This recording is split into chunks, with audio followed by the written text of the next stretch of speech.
G'day,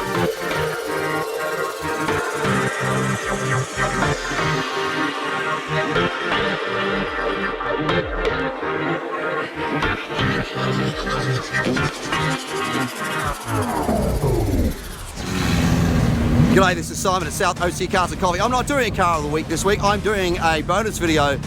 These three Aussie cars behind me are too good to not go over in some detail. The owners aren't here, but I reckon I know enough about them I can give you a pretty good story about what's going on. Check this out. I'm going to start off with my favourite of the three. I'm a little bit biased, I am a GM guy, but more so there's some sentimental attachment to this car because this is a Holden Tirana and that was my first car back when I was 17, 18 years of age. Now this is a 1977 LX hatchback. I had the earlier one, I had an LH, which looked pretty much the same. This car, you look at the flares on it, they were part of the design. They were the package from the factory. Same as an option, those ROH hot wires. That was something that everybody put on these cars. The interior was pretty basic, but it did the job, you know, tack, speedo, oil pressure, temperature gauge, all the usual things. You know, when you look at this thing, painted out bumpers, that ducktail spoiler, once again, they were from factory with this particular car.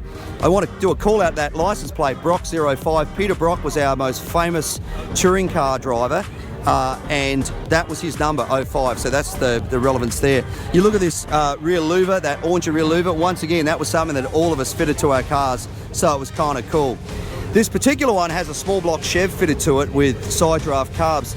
It would have come from the factory with either an inline 6 202 or more likely a 253 4.2 litre or 308 5 litre V8 designed and built by Holden in Australia.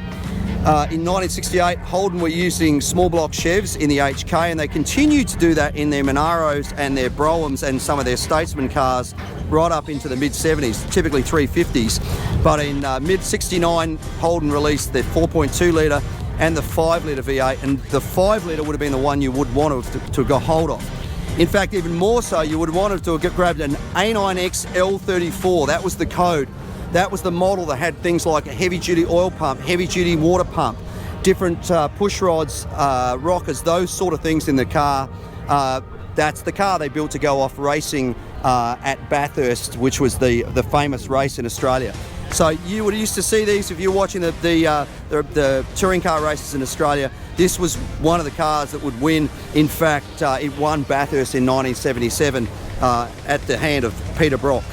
From there, we're going to go over next to it to this XY GTHO Phase 3 replica. Now, I wish this was the real deal, although I think the owner would be a little bit nervous. As he said, the owner said to me, if this was a real one, he said, I'd be retired and living in Hawaii. And he's probably not far from the truth. Original ones are fetching between $1 and $1.4 million. Now, for anybody in the US looking at a four-door car going, why would somebody pay that much for a four-door car? Remember that back in 71, Ford Australia had not built the GT type car with a two-door yet. So there wasn't a two-door version of this. So the four-door, once again, was the car that went to race at Bathurst. This car has a 351 Cleveland in it. The motor is actually even forged in Australia. The purists will tell you that the block in the Australian-built motors has actually got better metallurgy. There's a stronger block than the US block, so little piece of trivia. A lot of commonality with US cars at the time, you know, from the wheels to some of the things like the interior, the different knobs and things.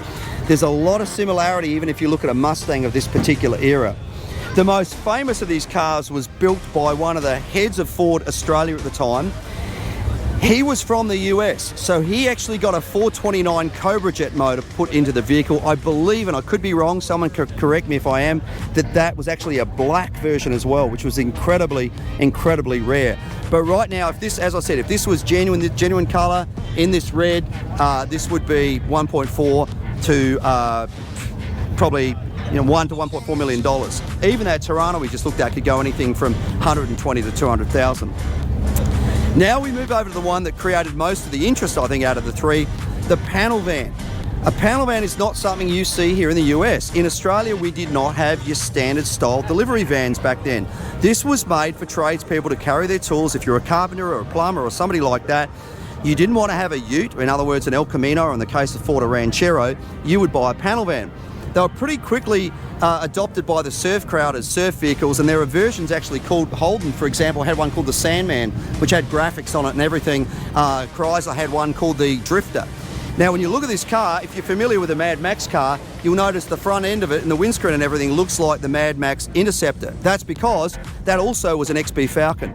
Back in Australia, back in the 60s and 70s, and even later, the manufacturers would build one platform of car, in this case, the XB Falcon. So you could get this, as you can see here, in a panel van with that back, or in a ute, so like a Ranchero, or like a station wagon, or as a sedan, or as a long wheelbase luxury version. And in fact, you could get them from basic taxi pack with a 200 cubic inch inline 6-cylinder, all the way through to the two-door coupe like we saw used for Mad Max, which was the GT 351, which had a 351 Cleveland, to those luxury cars, even something called a Landau, which had hidden headlights and full-blown luxury car, and a thing called an LTD.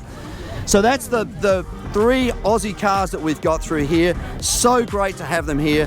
For me, nothing says 4th of July more than having Australian cars here, which, well, not quite right, but it certainly made my day. I don't think I've been more excited about anything we've had turn up at the show in the whole time that we've been running it. So big thank you to the 3 owners for bringing these things out. They've certainly turned some heads and they've certainly made my day.